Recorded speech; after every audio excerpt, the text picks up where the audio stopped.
All right, buddy. So we talked about arpeggios. I'll make you a quick video here. YouTube limits me to 15 minutes, so it's going to be kind of short.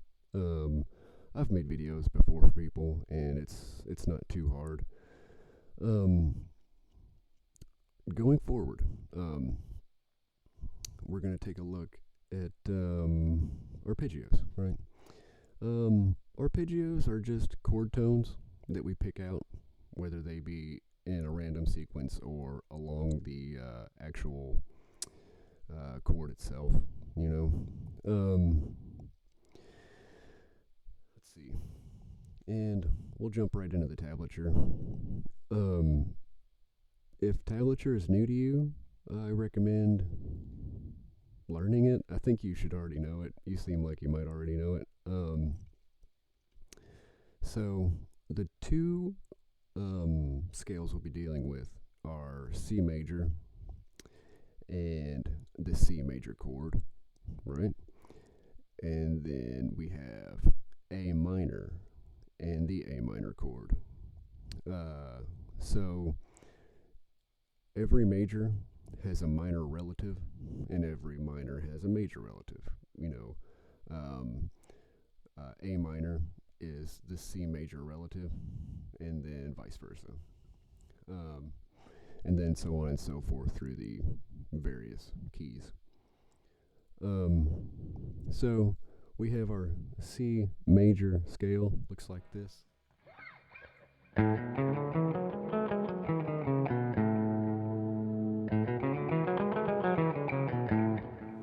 Right? And then we have the C major chord. You should be familiar with this one. I think everybody starts out with these chords.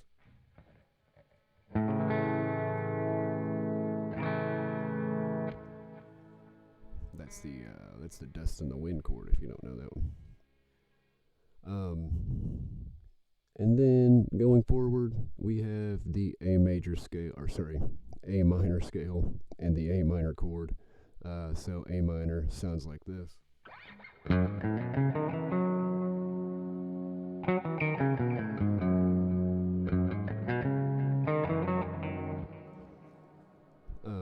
And then we have the chord itself, right? Just a big bar chord.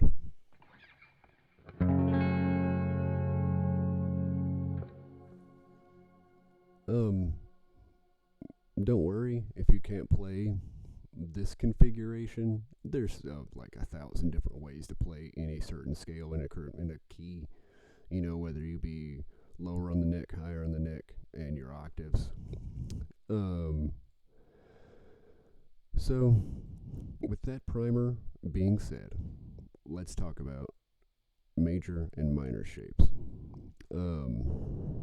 So, feel free to pause the video at any time and just look at the tablature and read it, right?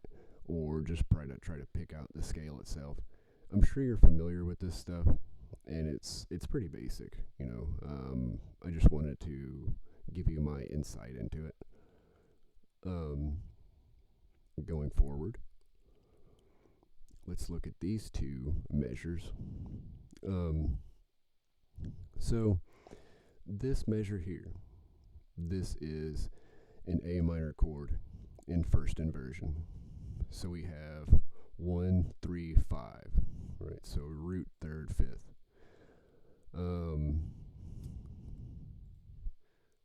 And the reason we call it inversion is because the third is on top of the fifth, which isn't typical in a chord. So that one there, this is an arpeggio. This is A minor in arpeggio form, right? Sounds like this.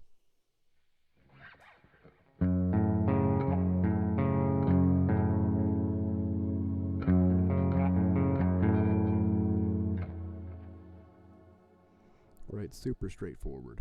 And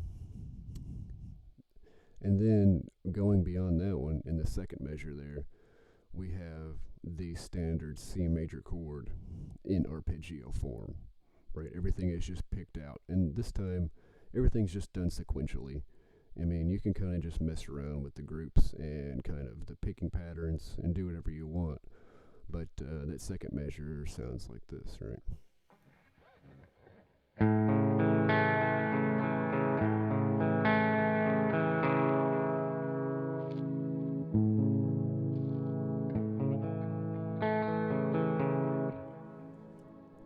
Yeah, it sounds a little better with the treble down.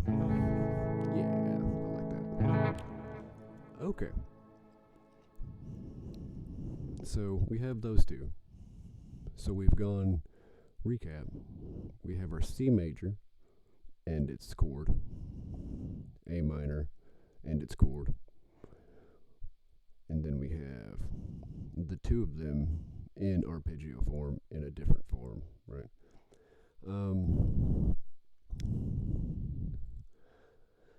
Let's look at an alternative. So, alternative shapes are like your inversions. I call them alternative shapes because they're not your standard motions, like the inversion. You don't have to do your 1-3-5. You don't have to do your standard, like cowboy chords, which are here. You also have the plethora of chords available to you, like here. So let's look at this measure. This is a minor 9 chord. We can call it minor, we can call it major, because there's no flavor note, but which is the third. We're not going to worry about that right now. It's not important. So we have A, our root, the 5th and the 9th, which just so happens to be on the 9th fret. Lucky for us, easy.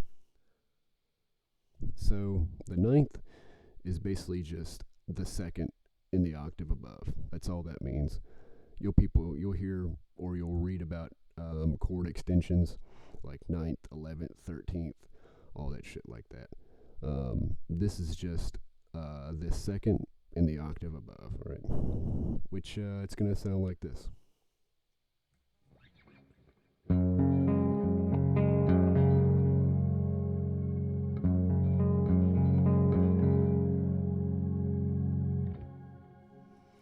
Right, it's basically like a sus chord, essentially. Sus2. But you're not, like I said, you're not just beholden to these standard chords. You have the whole fretboard available to you, and whatever sequence you might choose. Let's check my time. We're about halfway done. I only get about 15 minutes on YouTube. That's how long they'll let me post. Anyways, so I've talked a little bit this whole way about how they fit in the scale and against the chords. We'll talk a little bit about some advanced stuff, economy picking wise. So this is it. It might be beyond your wheelhouse at this moment, economy picking, but it's never a bad thing to hear about it or to practice it. So let's talk about C major C major in 3-string form, right? So this one, here's our root in C major, right? And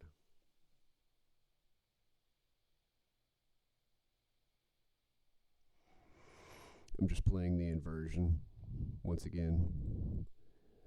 And then here's the major third on top of it, right? So I'm just playing the inversion. The major third is up there. And I'll play it for you so you can see it.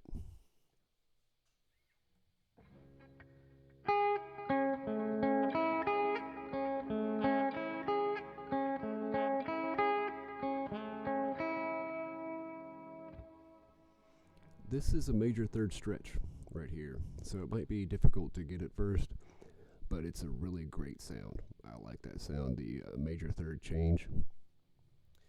It's got a lot of emphasis in it.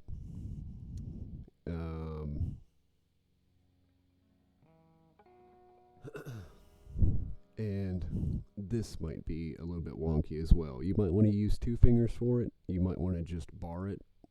It's kind of up to you. Play around with it and see what happens. I typically don't use this variation, the 555 one, because it's easier for me to designate my fingers to a different position with every note. We'll talk about that in a second.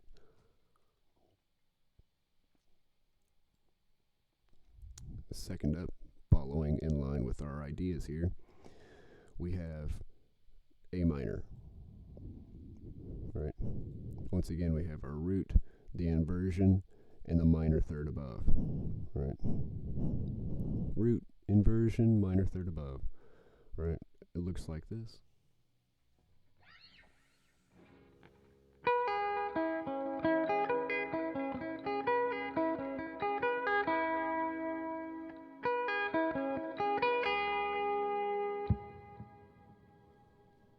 Now it's kind of hard to show you, but in economy picking, I am just slanting my pick, so I'm running across the strings. Let me see if I can demonstrate.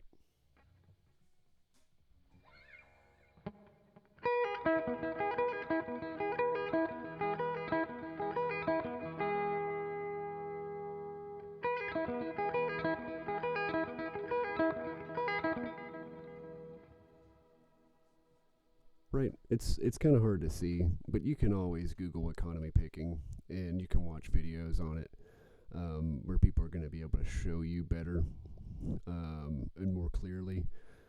Essentially, I'm slanting my pick so that I can just run across the strings. I can strike all the strings in kind of almost a strumming motion. It's sweep picking, they call it, right? So let me check my time again. We're getting close. So, what the hell? Okay. Let's talk about C major, but a 7 chord. Right, so 7 just means I'm playing the 7 instead of the octave, which would be right there. And once again, this is a 3-string shape. Very easy.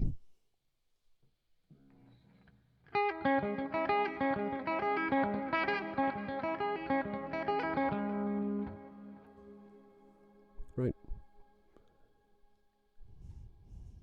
And then we have, once again, A minor, but in a 7 form. Gives my fingers a little bit more to grab onto rather than trying to stack them all on one fret. Looks like this.